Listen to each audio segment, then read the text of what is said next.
हाय HS community, स्वागत है आप सबका आपके अपने चैनल हंग्री स्पिरिट्स में। हंग्री स्पिरिट्स देख रहे सारे दर्शकों का मैं अंजू शर्मा दिल से स्वागत करती हूँ। तो आ गई हूँ आपके रिव्यूज लेकर। यस, बढ़िया बढ़िया एपिसोड और बढ़िया ही आपके रिव्यू सुनाती हूँ। पहले वही निवेदन, जिन्होंने अभी तक चैनल को सब्सक्राइब नहीं किया है कृपया कर लीजिए, साथ में दोस्तों बेल आइकन दबाइएगा ताकि आपको हमारे वीडियोस के नोटिफिकेशन मिलते रहे।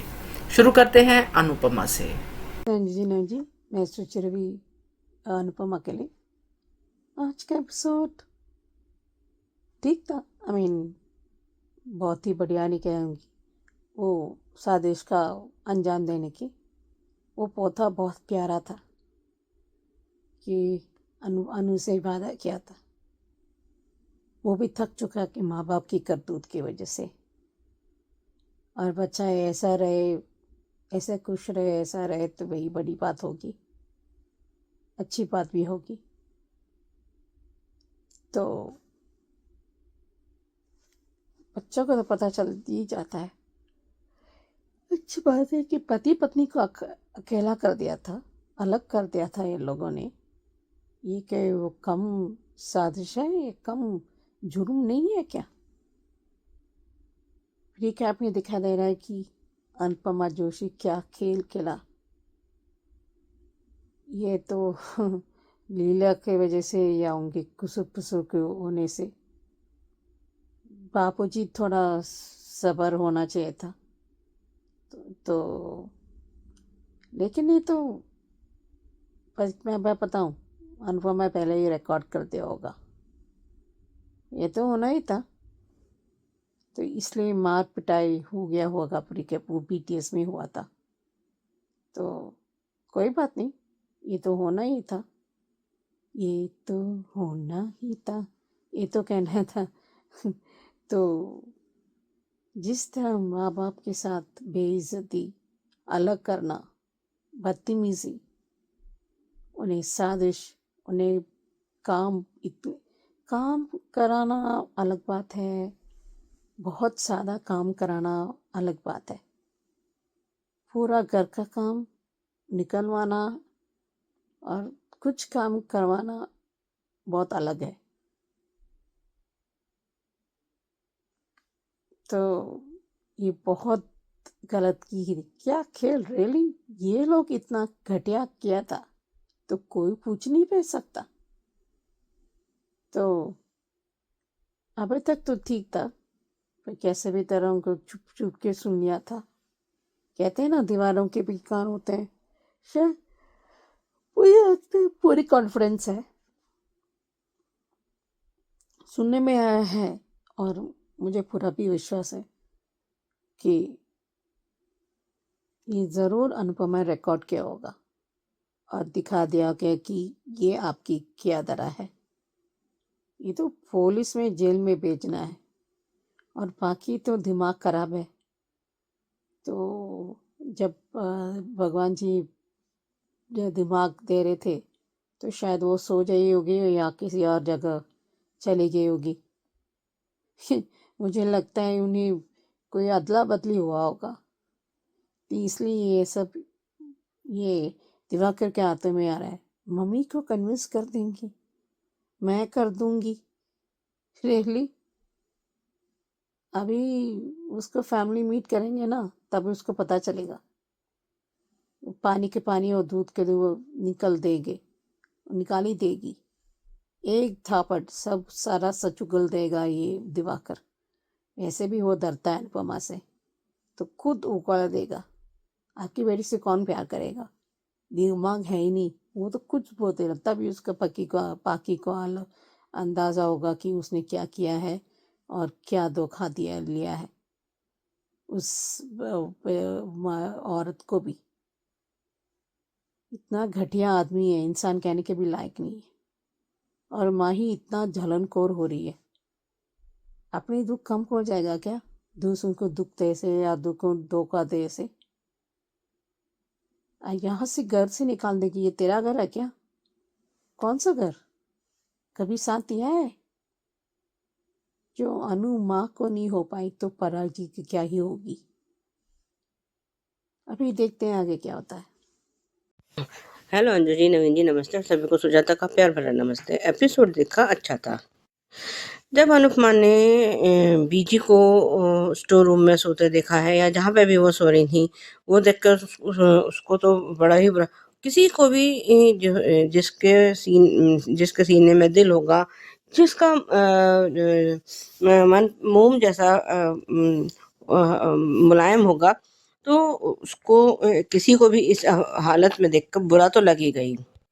और जिस तरह से अनुपमा ने ये बीजी के बेटा बोझगा कि उनके रूम में एसी लग जाना चाहिए, वो लग जाना चाहिए।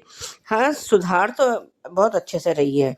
और जब बीजी का पोता वहाँ आया है तो कह रहे कि वो जैसे वो कर रहे हैं इनके साथ, तो वैसे ही मैं भी उनके साथ करूँगा, क्योंकि जो बच्चे देखते हैं वही सीखते हैं।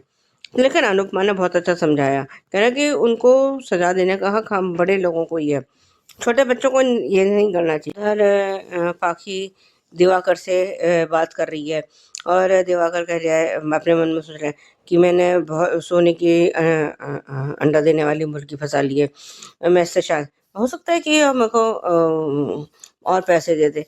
हमें तो पता ही है कि कह रहा कि मम्मी मान नहीं रही है ये, मतलब इसका मतलब यही है कि वो कि हर उसमें ये हर अपने कहीं न किसी न किसी शहर में अपने इसने अपना घर बसा रखा होगा। और जो है उधर ये कोठारी हाउस में ये सब लोग बातें कर रहे हैं तीनों। राही है, परी है और ख्याति है।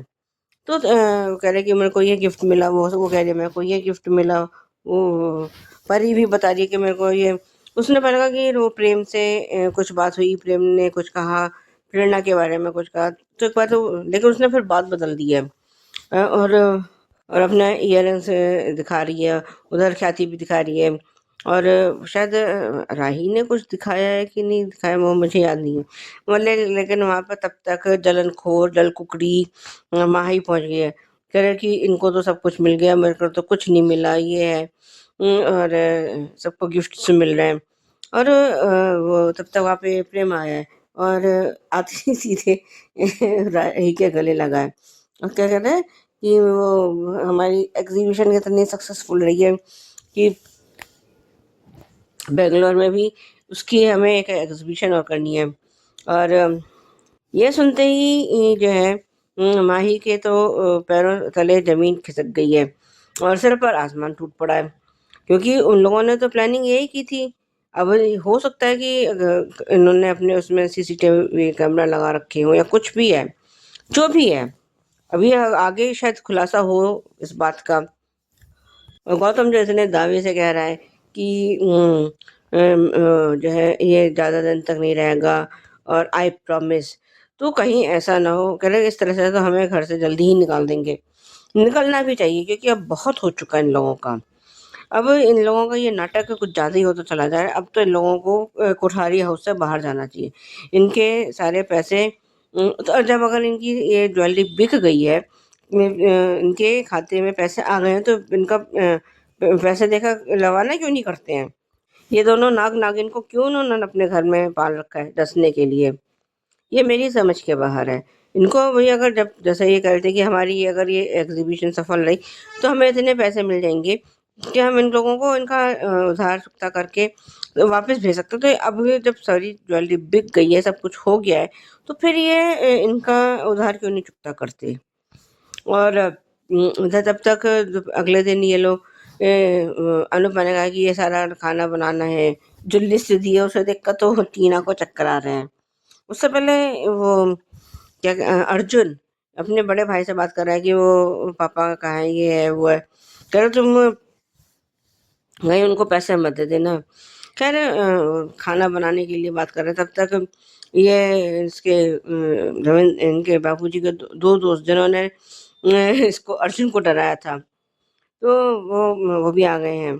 पीछे पीछे रविंद्र जी भी आए हैं। और जो उससे पहले इसका उन्होंने अनुपमा ने बीजी का मेकओवर कर दिया है। अच्छा तैयार करके लाई है।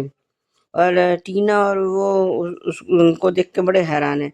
और जब ये उनको कमरे में छोड़कर आई है तो दोनों बातें कर रहे हैं, कह रहे हम यहाँ से चले जाते हैं। कह रहे चले जाओ अनुपमा का, लेकिन पीठ दिखा के नहीं जाना है, आपको कहीं और रहना है रहो, लेकिन इन लोगों को सबक सिखाए बगैर नहीं जाना चाहिए आप लोग को।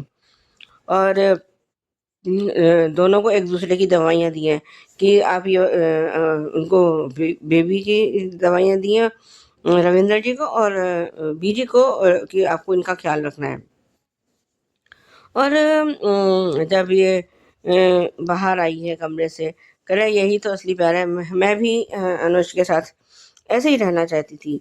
और आज जिस तरह से आजकल 2 दिन से जो अनुज के फ्लैशबैक्स दिखा रहे हैं वो बढ़िया था। और वो जो उसने वैलेंटाइन डे पे कहा था वही वो कह रही है कि आई वांटेड टू, मतलब जो उसका कहना था और वही सीन फिर दोबारा दिखाया। सच में बाकी सारे एपिसोड पर ये मान सीन भारी पड़ गए। और जो प्रीकैप में दिखाया गया है कि वो टीना के पास बा का फ़ोन आया है और इनको इसकी इन लोगों की सारी असलियत पता चल गई है, टीना और अर्जुन को। और उन्होंने वो अटैची भी खोल के उसमें पत्थर वगैरह सब भरे पड़े हैं। तब तो ये लोग कहीं बाहर से आए हैं तो अनुपमा जोशी और ये और वो सब पूरा इनका राज खुल गया है। और अब देखते हैं अभी अनुपमा क्या करती है, क्या नहीं करती है। आज के लिए भी बस इतना ही, धन्यवाद। हेलो एचएस मेंबर्स, मैं अंजू मिस्त्री। देखो, एक तो है ना, ये 5 दिन से मुझे एपिसोड देखने का मन नहीं करता है। पता नहीं, वो कुछ अपनापन जैसा लग ही नहीं रहा मुझे। अनुपमा की एक्टिंग भी बदल गई, मतलब ये ओवर एक्टिंग लग रही है यार। अनुपमा नेचुरल एक्टिंग करे तो देखने का मन भी करता है, इसलिए मैंने नहीं देखा था। मैं प्रोमो देख लेती थी। और आज जिस तरह अनुपमा कमरे में आई, वो गोदाम में चद्दर बिस्तर जो भी देखा, ज्ञान ठीक है, गुस्सा ठीक है। जब इंसान ऐसा लगे ना कि ये एक्टिंग कर रही है तो मुझसे वो नहीं देखी जाती। नेचुरल मुझे बहुत पसंद है। वैसे उस बीजी के पोते वाला सीन काफ़ी अच्छा था। चलो, कहीं तो ऐसा लगा कि थोड़ा कोई समझदार है इसमें, पर वो सीन देख के ना मुझे वो गोविंदा की मूवी याद आ गई, जैसी करनी वैसी भरनी। टाइटल ट्रैक मैंने सुना था, शायद पिक्चर मैंने देखी नहीं है, पर पता है क्या हुआ होगा। और शाह हाउस में पाखी का लालच भरा सीन मैंने स्किप मारा, क्योंकि ऐसा लगता कि कितना आसान है ना पाखी को उल्लू बनाना। गुजराती में ना एक कहावत है कि लोभी ना धन धुतारा खाए। इट मीन्स जो लालची होता है ना, उनको ठग मिल ही जाते हैं। जो पूरी दुनिया को ठगते रहते हैं, उनको भी कोई ठगने वाला उनका बाप होता है, वो दिवाकर है। पर अफसोस ये है कि ठग ठग के जो पैसे जमा किए, उसमें चवन्नी भी पाखी के मेहनत की नहीं थी। उसने सिर्फ छीनने में मेहनत की थी, कमाने में नहीं। तो नुकसान इनडायरेक्टली किसी और का है। अनुपमा ने कुछ कहा था कि खुशियों के आंसू बहेंगे, मुझे वो तो दिखाई नहीं दिया, लेकिन हाँ, खुशियों का सूरज जरूर उग गया अनुपमा के कहने पर। अनुपमा की ओल्ड आंटी, कौन है वो, बीजी और बापूजी के चाय का जिस तरह उसने खर्चा गिनाया, चाय पत्ती, शक्कर, दूध, जिस तरह से जो ब्रांडेड साड़ी पहनी है उसका, और जो ब्लाउज की स्टिचिंग है उसका हिसाब मारेंगे ना तो पूरे महीने की चाय का खर्चा निकल जाता है। जैसे ही सुबह उठ के वो अंकल जी ने एंट्री मारी अपने 2 ओल्ड एज गुंडे दोस्तों के साथ, मेरे मन बैकग्राउंड में ना वो म्यूजिक चल रहा था कि साजन जी घर आए बीजी क्यों शर्माए। तो ये बनावटी एक्टिंग बापूजी की काफ़ी नेचुरल लगती है, बट अनुपमा की नॉट ओके। मेरा मन ही नहीं करता है उसको मैं दो पल देख के टाइम वेस्ट करूं। मतलब फिर चाहे कोई भी हो, अनुज हो या अनुपमा हो, कोई भी हो, बनावटी नहीं, ओरिजिनल। और ये कोठारी हाउस में ओ मुझे एक बार पता लगा कि कोठारी ने बाहर तबेला खोल दिया भैंस का। जैसे भैंस भै भै करते रहे, वैसे सब लोग ओ किए जा रहे थे। किचन का जो सीन था उसमें मैंने परी के एक्सप्रेशन देखे, कहीं ना कहीं चिंगारी लगाने वाली थी लेकिन रह गई। और माही जैसे आई, सब कुछ देख के वो जल भुन गई। ऐसा लगता है कि माही का सब कुछ जल गया है, तन भी, मन भी, और अब तो धन भी जल रहा है। बर्नॉल की फैक्ट्री खरीदनी पड़ेगी गौतम को इसकी जलन मिटाने के लिए। ठीक है, अभी प्री कैप में जो उलट फेर हुआ है, अनुपमा का टाइम टाइम फिश हुआ है, पर वो सब कुछ ठीक है, लेकिन जिस तरह से उसने ये कहा ना, तूने अनुपमा जोशी, ये बहुत ही वाहियात था। मेरा मन किया ये पक्का हाईली एजुकेटेड होगी, एमए एमबीए कुछ तो किया होगा, पर क्या है ना कि डिग्री पास होने से आप तमीज़दार हो ये पता नहीं चलता। तमीज़ की डिग्री नहीं होती, उसमें ज़बान ही होती। ठीक है, अभी बाकी कल देखते हैं। जितना मैंने सुना, जितना मैंने देखा, मुझे अच्छा लगा, मैंने ऑडियो बनाया। Okay, bye bye. Hello Anju ji, Naveen sir and all my friends, मैं ख्याति। आज का एपिसोड पूरा अच्छा था, लेकिन लास्ट सीन ने हमें रुला दिया।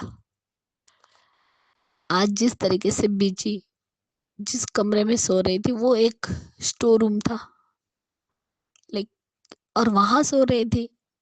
तब अनु को बहुत गुस्सा आया,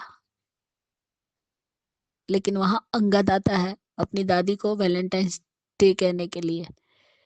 फूल बनाया है उसने, और उसने कहा कि मैं जब बड़ा हो जाऊंगा तो आप मेरे साथ मेरे कमरे में रहेंगी। तो क्यों? क्योंकि मेरे पापा मम्मी यहाँ रहेंगे, जैसे आज आप इस कमरे में रह रही हैं। तो अनु ने बहुत प्यार से और अच्छी तरीके से अंगद को समझाया कि आप कभी भी ऐसा नहीं सोचना चाहिए। आप अपना काम करो, आप अच्छी बातें सीखो। हाँ, ये लड़ाई बड़ों की है, वो बड़ों के बीच में ही फाइट है, वो बड़ों के बीच में ही रहने दो। तुम उसमें इंटरफेयर मत करो। तुम्हें पढ़ाई करनी है और अच्छे से अपने दादा और दादी का ध्यान रखना है। बुरी बातें नहीं सीखनी है।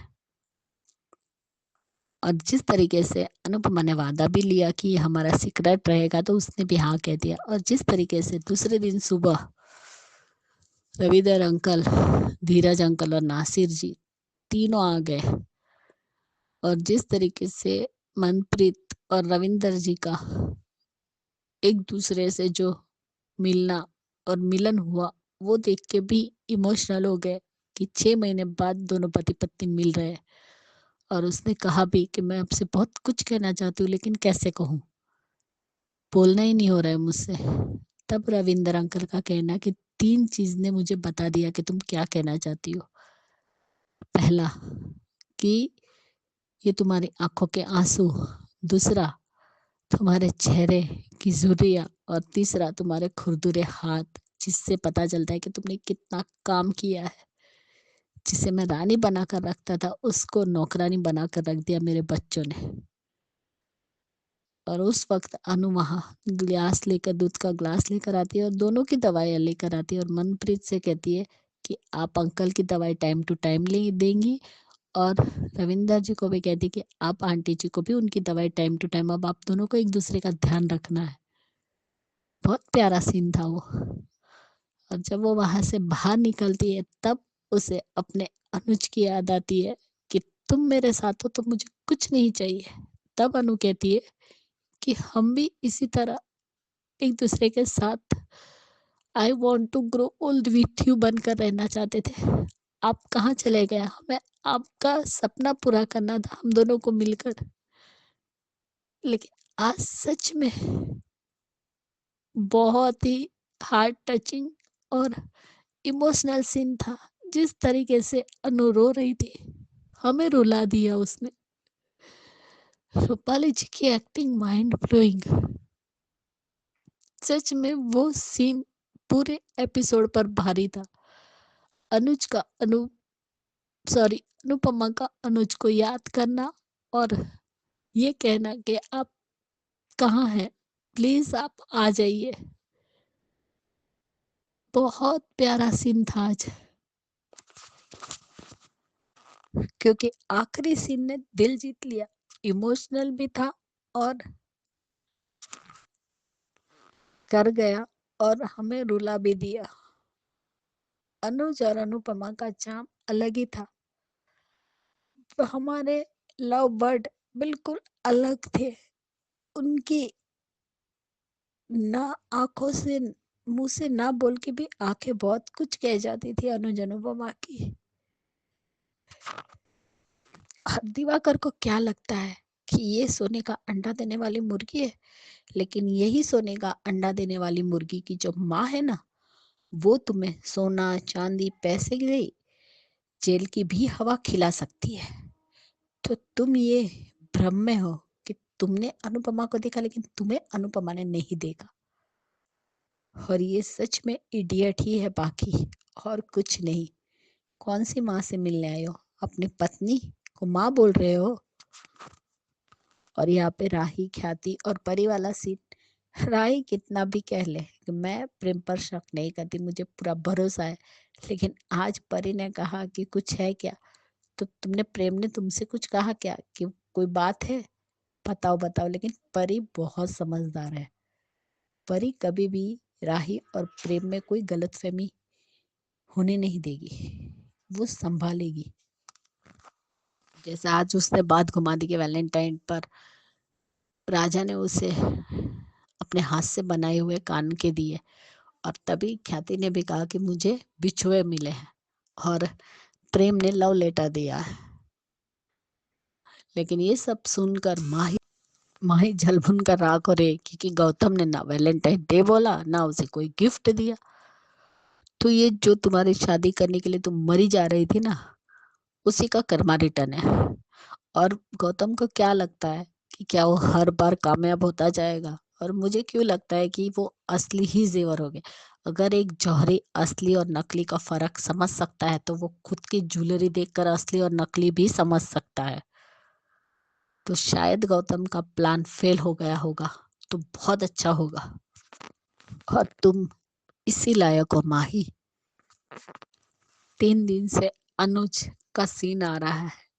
क्या ये अनुज के आने की आहट है? और अनुज और अनुपमा यानी मान की लव स्टोरी को प्रॉपर क्लोजर मिलना ही चाहिए। और अनुज अपनी अनु के लिए ये वादा जरूर निभाएगा, और अनुज फिर से आएगा जरूर, क्योंकि old with I want to old with you जो पूरा जो करना है, तो अनु से किया वो वादा अनुज कैसे तोड़ सकता है? और इस टीना ने अपने ही पैर पे कुल्हाड़ी मारी है, जो उसने अनुपमा जोशी बोलकर अनु को ललकारा है। अब पड़ेगा इंटरनेशनल थप्पड़, और ये थप्पड़ की गूंज। सुचि जी बिल्कुल आपने सही बात कही है कि ये तो होना ही था। बहुत अच्छा सुर लगाया आपने, हाँ ये जरूर कहूंगी मैं। इन्हें पुलिस में देना चाहिए, बिल्कुल सही कहा आपने, क्योंकि हर किसी को बचाते रहेंगे तो लोगों को सबक कैसे मिलेगा। तो दोबारा ऐसा नहीं करेंगे इसकी क्या ही गारंटी है। तो ठीक है, सीरियल है तो जज्बातों के साथ ज्यादा देखा जाता है, तो ठीक है। तो बढ़िया रिव्यू आपका, थैंक यू सो मच। और सुजाता जी आपने बिल्कुल सही कहा कि दिवाकर ने तो अलग अलग शहरों में अपने घर बसा रखे हैं। मतलब जब पाखी जैसी लड़कियां मौजूद है तो दिवाकर जैसे शैतान तो घूमेंगे ही। तो बढ़िया रिव्यू आपका सुजाता जी। और अंजू मिस्त्री बिल्कुल आपकी बात सही है कि कितना आसान है पाखी को बेवकूफ बनाना, वो तो है ही। पाखी खुद को खुद ही बेवकूफ बना रही है तो दूसरों के लिए क्या ही मुश्किल होगा। और जहां पे जैसे मैंने अभी कहा कि दिवाकर जैसे लोग हैं जिनको फटाफट पता चल जाता है कि कौन सोने का अंडा देने वाली मुर्गी है, और वो भी बिना कुछ हिचकिचाहट किए, तो वो तो फायदा उठाएंगे ही। तो देखते हैं आगे क्या होता है। थैंक यू सो मच, आपने बड़े दिनों बाद रिव्यू भेजा, थैंक यू। ख्याति जी बिल्कुल करेक्ट कहा, बीजी की दुर्दशा देख के रोना आया। बिल्कुल आना ही था, क्योंकि हम लोग कहीं ना कहीं खुद से रिलेट कर लेते हैं अपनी लाइफ में, जो भी हादसे हुए होते हैं या हो रहे होते हैं उनसे रिलेट कर लेते हैं, तो आ ही जाता है, क्योंकि हर इंसान की अपनी कहानी है। तो बढ़िया रिव्यू आपका ख्याति जी, थैंक यू सो मच।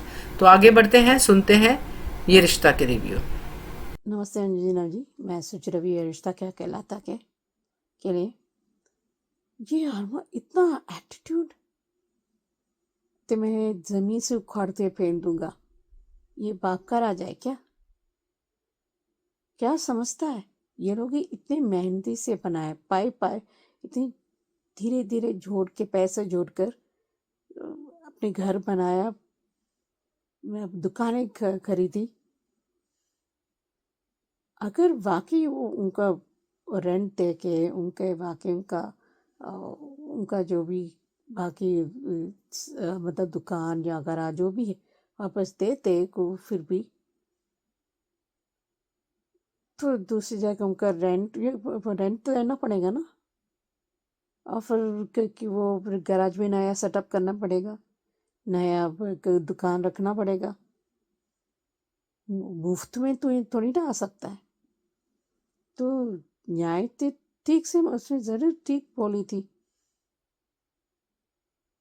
और जो अपने अहंकार में घर अपने परिवार को मतलब उखाड़ के फेंक दिया उसने तो। और विद्या के बातों में आ गया वो गधेड़ा, और बोल रहा है ये अपनी बलबूते आना तुम्हें मैं दाद देता हूँ, लेकिन तुम नहीं। अक्कड़ वानी को रैली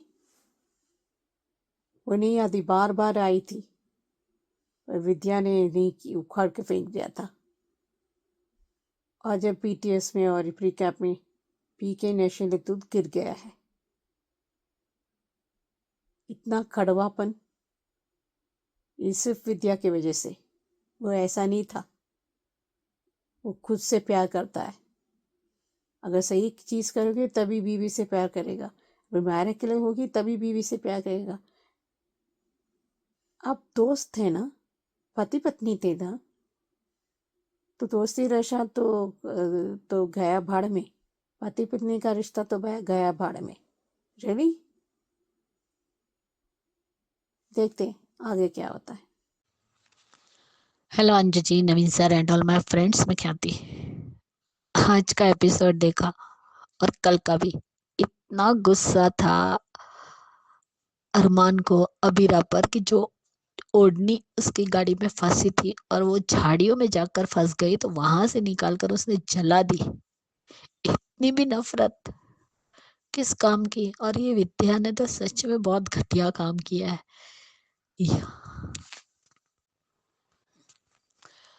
यहाँ पर उसने अबीरा से कहा कि अरमान ने का स्टडी पेपर भेजे है, और वहां पर जब अबीरा ने का स्टडी पेपर भेजे तो उसे लगता है कि पहले का स्टडी पेपर अबीरा ने भेजे, जबकि ये सारी खिचड़ी तो विद्या की पकाई हुई है। अरमान की तरफ से का स्टडी पेपर अबीरा को भेजे, इसीलिए अबीरा ने का स्टडी पेपर्स अरमान को भेजे, जबकि दोनों में से किसी की भी गलती नहीं है।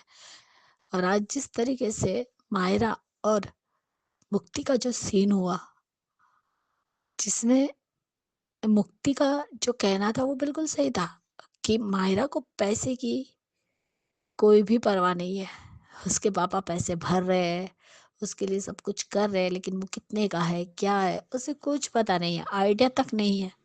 लेकिन मुक्ति को है, क्योंकि उसने अबीरा को स्ट्रगल करते हुए देखा है और बहुत मुश्किल से उसे स्कॉलरशिप मिली है, इसलिए वो इस स्कूल में उसे एडमिशन मिला।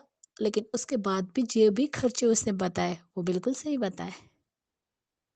लेकिन जो मायरा ने कहा वो भी बिल्कुल सही था कि अगर तुम मेमोरीज ही नहीं बनाओगी, सिर्फ पढ़ती रहोगी, तो क्या फायदा। कल तुम्हारे पास कौन सी मेमोरी रहेगी? कोई भी मेमोरी नहीं होगी तुम्हारे पास। पढ़ो, पढ़ने से मना नहीं कर रही, लेकिन इंजॉय भी करो। अगर तुम सिर्फ पढ़ती रहोगी तो तुम्हारी मम्मी को भी लगेगा कि तुमने सिर्फ पढ़ाई की, लेकिन स्कूल में कुछ भी इंजॉय नहीं किया। जबकि वो स्पोर्ट्स जो भी एक्टिविटी है उन सब में पार्टिसिपेट करना चाहिए।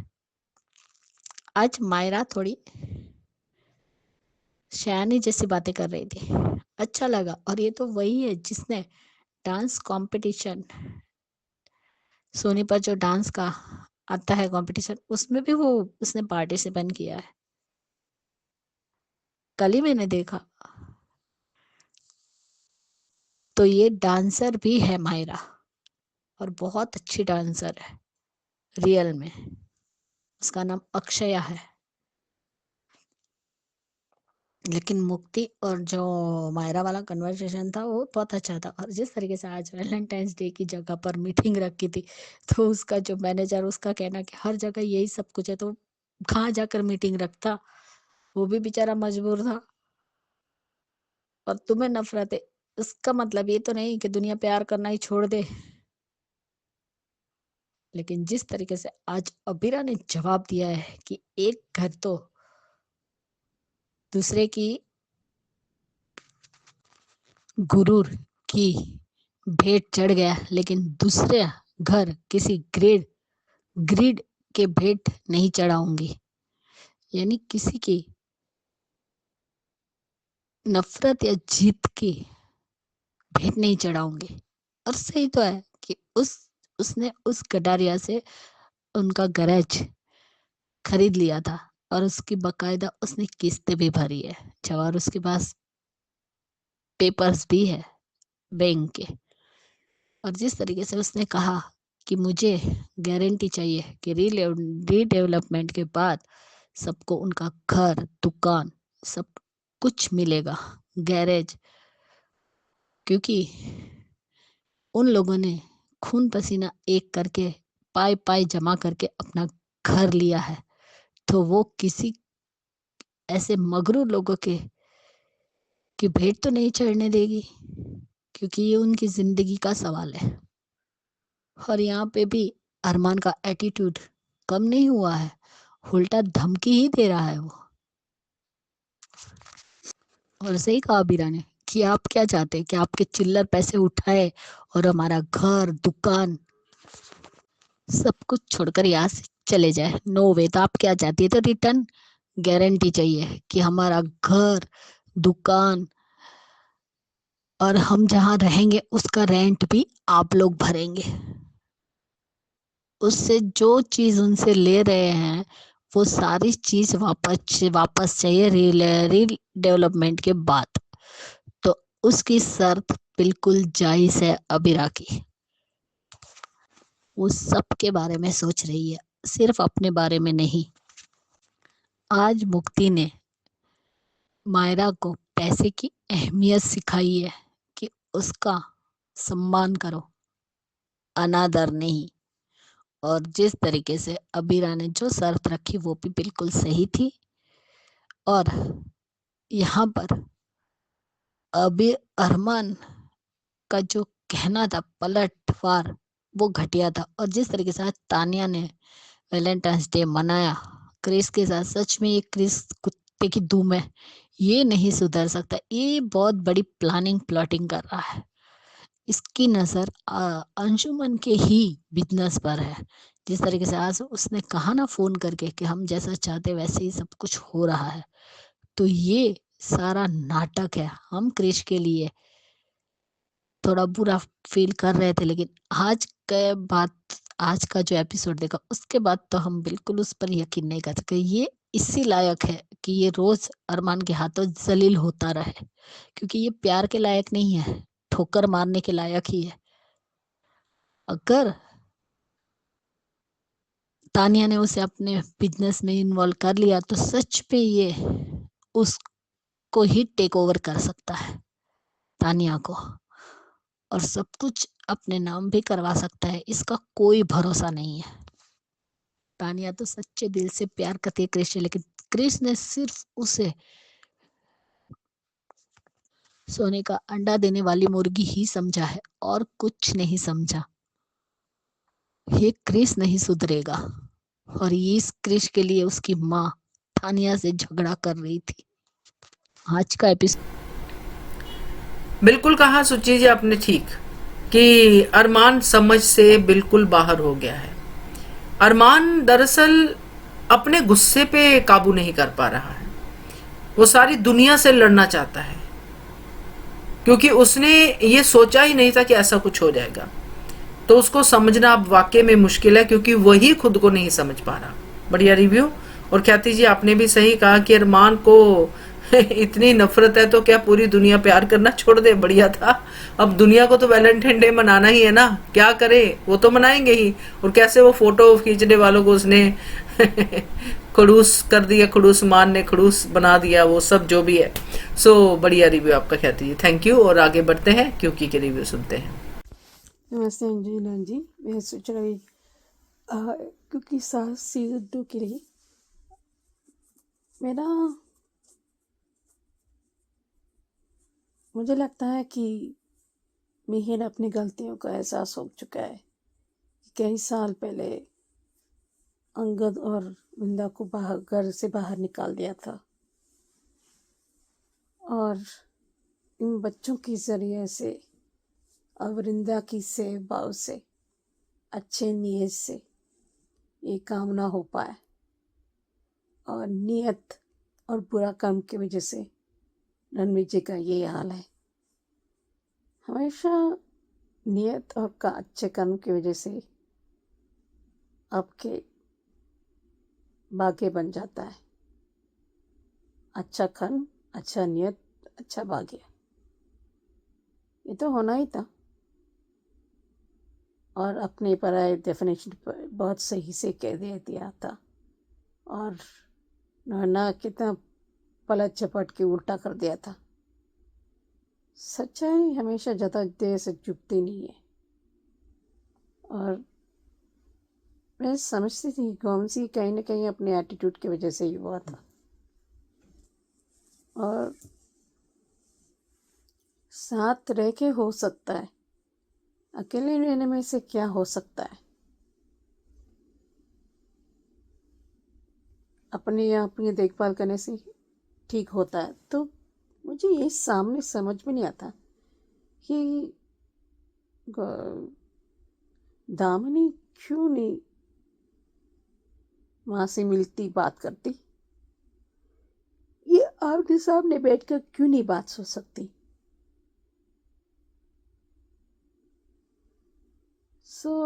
देखते हैं।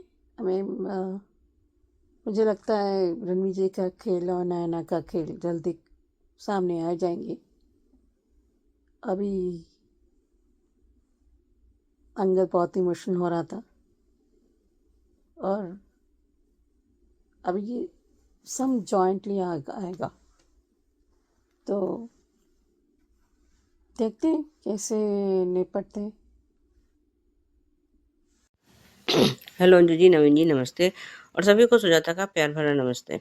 ये क्यों के लिए एपिसोड देखा, अच्छा था। मुझे एक बात समझ नहीं आती कि बच्चों को ऐसा क्यों लगता है कि माँ बाप उससे ज़्यादा किसी और बच्चे से प्यार करते हैं। ऐसा क्यों होता है? गौतम के दिमाग में यही बैठा हुआ है कि जो है तुलसी है या मिहिर है, जो भी है, वो करण से ज़्यादा प्यार करते हैं बजाय गौतम। अब क्या तुलसी अपना दिल निकाल कर दिखाए इन लोगों को कि भाई वो सब बच्चों से बराबर प्यार करती है, तब गौतम यकीन कर पाएगा क्या? उसने शोभा को फ़ोन किया तुलसी ने, तो उसने कहा है कि अभी वो सो रहा है, तो गौतम भैया सो रहे हैं, तो उसने कहा कि तुम बात कर लो। लेकिन जब तुलसी ने कहा कि शोभा से कि मेरे को उससे बात कराओ, तो वो उठ के चला गया और कह रहा है कि गलत जगह फ़ोन करे, आप यूएस फ़ोन करो, आपका लाडला तो वहाँ रहता है। अरे बाप रे बाप!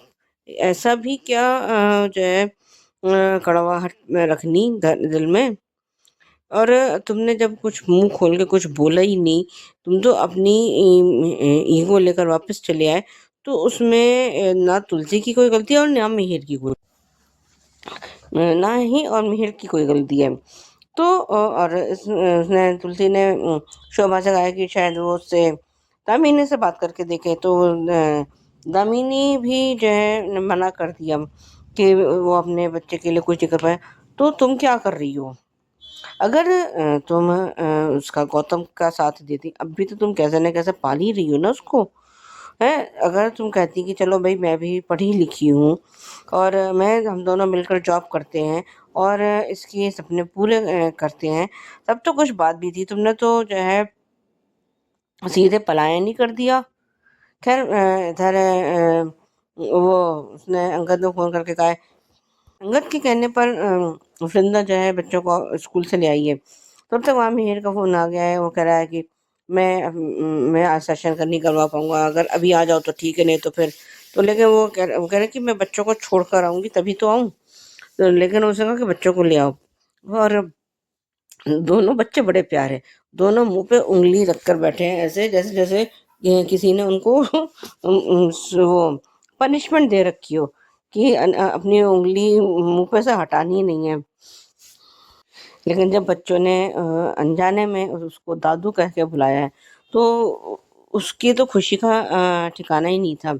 और उसको लेकिन वृंदा अपने मन में कह रही है कि आप वास्तव में इनके दादू हो। और वो अभी जब दोनों उसके साथ मस्ती कर रहे हैं, खेल रहे हैं, तो ये वृंदा उन तीनों की फोटो खींच रही है।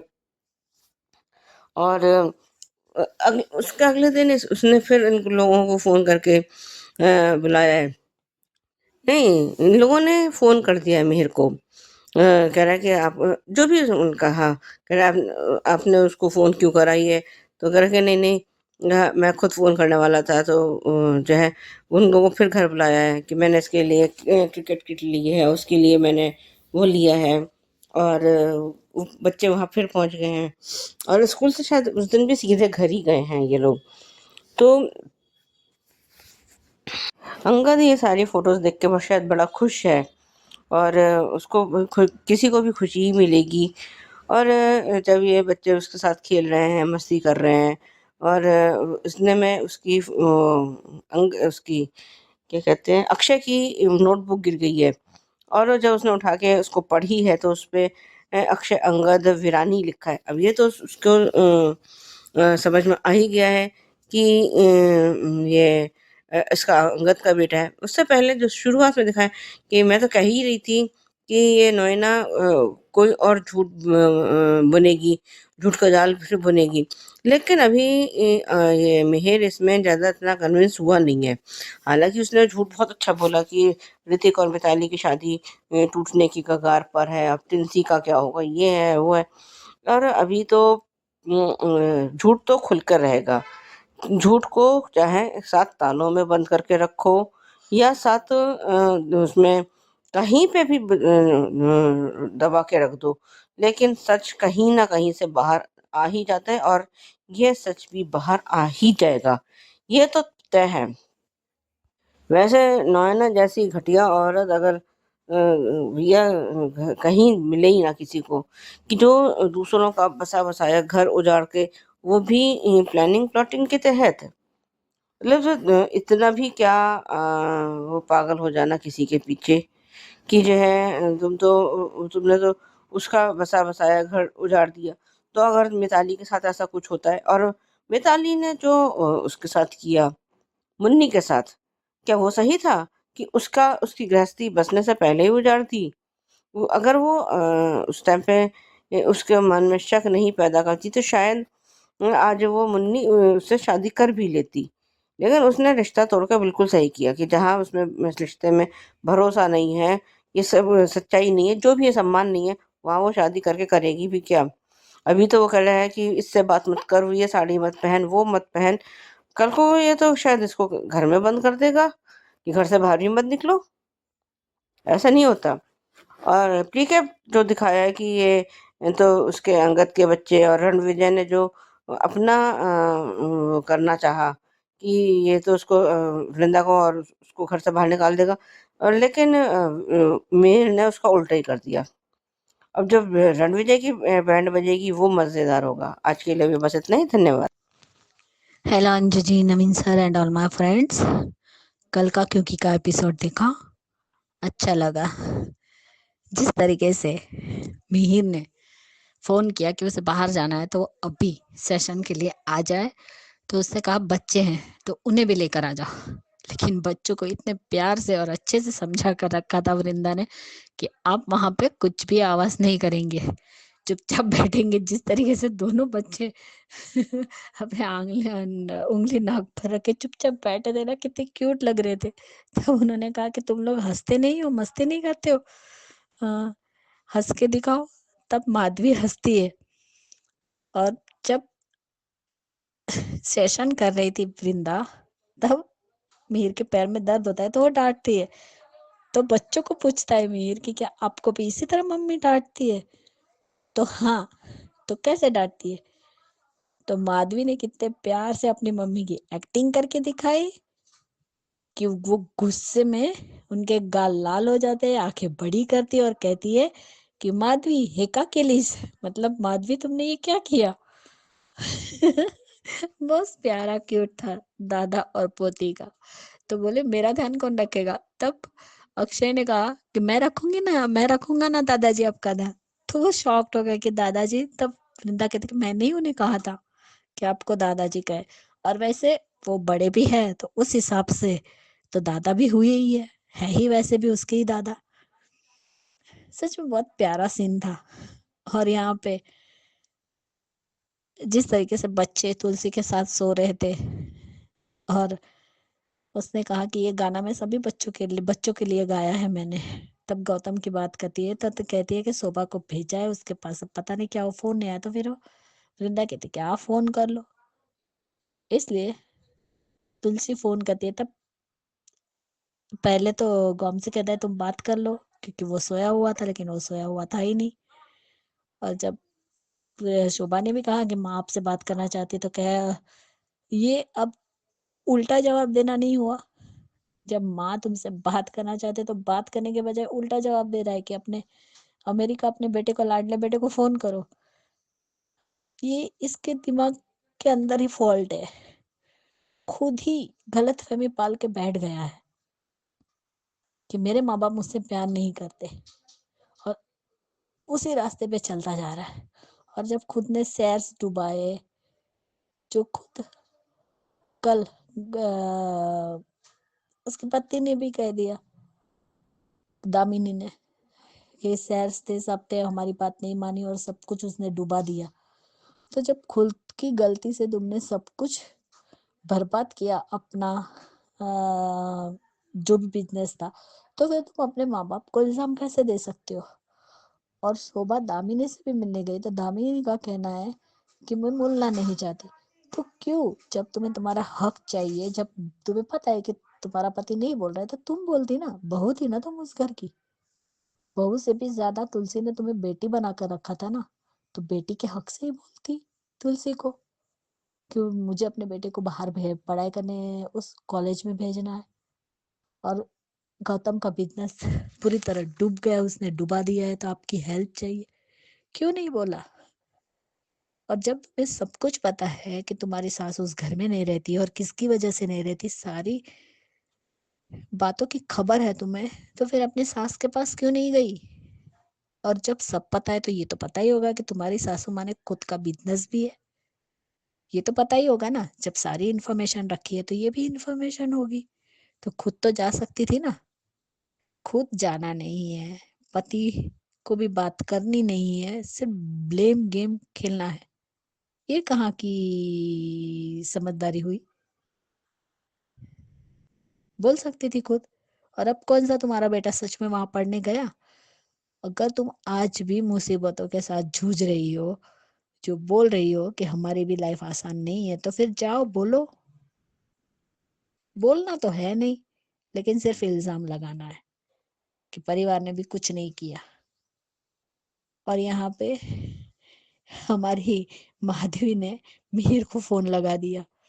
दादाजी तो, अब उसके पास नंबर शायद नहीं होगा, इसलिए तो बोलते हैं कि मैं माधवी। तो वृंदा डांटती है तो मिहिर उसे ही डांट देता है कि तुम्हारी हिम्मत कैसे हुई, मेरी पोती मुझसे बात कर रही है और तुमने फोन क्यों उसके हाथ से ले लिया। तब इतने प्यार से सारी बातें की कि मैं आप दोनों के लिए कुछ लेकर आया हूँ, और तुम भी सेशन के लिए आओगी तो बच्चों को लेकर आना साथ में। अक्षय के लिए बैट और माधवी के लिए डॉल हाउस लेकर आया है मिहिर। और जिस तरीके से दोनों खुश थे, चिल्ला रहे थे, इसलिए वृंदा ने डांटा। तो उसने कहा मस्ती करने तो बच्ची नहीं करेंगे तो कौन करेगा? मुझे पसंद है, आई लव किड्स। और जिस तरीके से उन्हें चॉकलेट दी बच्चों को जब पहली बार मैजिक दिखाकर, वो भी प्यारा सीन था। लेकिन जब बैठ दी और बच्चों ने जो कहानी सुनाई कि अच्छा आपको कहानी पसंद है, तो हाँ, कौन सी कहानी मुझे भी बताइए, मेरी दादी भी कहती है। तब उसने कहा लवकुश वाली। तो क्यों? क्योंकि लवकुश में भी राम जी ने सीता जी को छोड़ दिया था, वैसे हमारी दादी भी घर छोड़कर चली गई है। और जिस तरीके से लवकुश अपने पापा से नहीं मिले थे, और मिले थे तो उसी तरह मेरे पापा भी अपने पापा से नहीं मिलते हैं। तब मिहिर सोचने के लिए मजबूर हो गया कि आखिर ये कौन सी कहानी है। तब उसे तुलसी की भी याद आई और अंगद और वृंदा वाली भी। तब उसने चौल का नाम पूछा। तब उन्होंने चौल का नाम बताया। तब मिहिर की बत्ती जली और वृंदा का नाम उसके जबान पर आया और उसी में वो पुस्तक गिरी और उस पर अक्षय अंगद वीरानी लिखा था। ये रणविजय ने खुद के पैर पे ही कुल्हाड़ी मारी है। खुद को 1.5 साल समझ रहा था कि मैं इसका भांडा फोड़ूंगा, जबकि मिहिर को पहले से ही सब पता चल गया। और जिस तरीके से मिहिर ने रणविजय की गिरबान पकड़ा है ना, देख के तो मजा आ गया कि बाहर का और बेफालतू का आदमी तो तुम हमारे घर में घुस कर आए हो। तुम हो बाहर वाले। ये मेरी बहू है और ये मेरे पोता पोती है। रिकेप देखकर मजा आ गया। Bye guys, good night. बिल्कुल आपका सवाल सही है। कल भी यही सवाल था हम सबका, आपका भी यही है कि दामिनी तुलसी से बात क्यों नहीं करती। पहले भी तो करती होगी, इस सीजन में क्या सांप सूंघ गया दामिनी को कि बात ही नहीं करती तुलसी से। और ऐसा भी क्या प्रॉपर्टी का कि अपना ही घर तोड़ के बैठ जाओ। तो बढ़िया है, दामिनी को तुलसी से बात करनी चाहिए। I am very much agree with you Suchi ji. और सुजाता जी, आपका कहना भी सही है कि बच्चों को क्यों लगता है कि माँ दूसरे बच्चे से ज्यादा प्यार करती है। बिल्कुल करेक्ट कहा कि अब तुलसी अपना दिल चीर के दिखाए। तो यहाँ पे तो मैं यही कहूंगी, दोनों बच्चों को जो भी खास करके जेलसी फील करने वाले बच्चे हैं, उनको फिर वही सबक देना चाहिए, भाई जो सोचना है सोचो। बट होता नहीं है, मदर हार्ट है, नहीं होता है। तो अपनी तरफ से बेस्ट कोशिश तुलसी भी कर रही है, बट बच्चों पे ये सवाल तो जरूर आता है। और आजकल हर सीरियल में यही चल रहा है, दुविधा ये है। तो बढ़िया रिव्यू सुजाता जी। और ख्याति जी, बिल्कुल आपने मजे लेके बच्चों की बातें सुनाई हैं, बहुत प्यारी लग रही है माधवी। और बिल्कुल सही कहा है उसने वृंदा की नकल निकाल के कि क्या कहती है, आई हमसे जब गुस्से में होती है। तो मिहिर भी खुश है। तो बढ़िया आपका कहना बच्चों को लेके, तो थैंक यू सो मच। तो ये थे दोस्तों आज के रिव्यूज, कैसे लगे आपको जरूर बताइएगा और देखते रहिए channel hungry spirits. Thank you so much. Subscribe to our channel by clicking the subscribe button. Click the bell button and enjoy the latest uploads from our channel.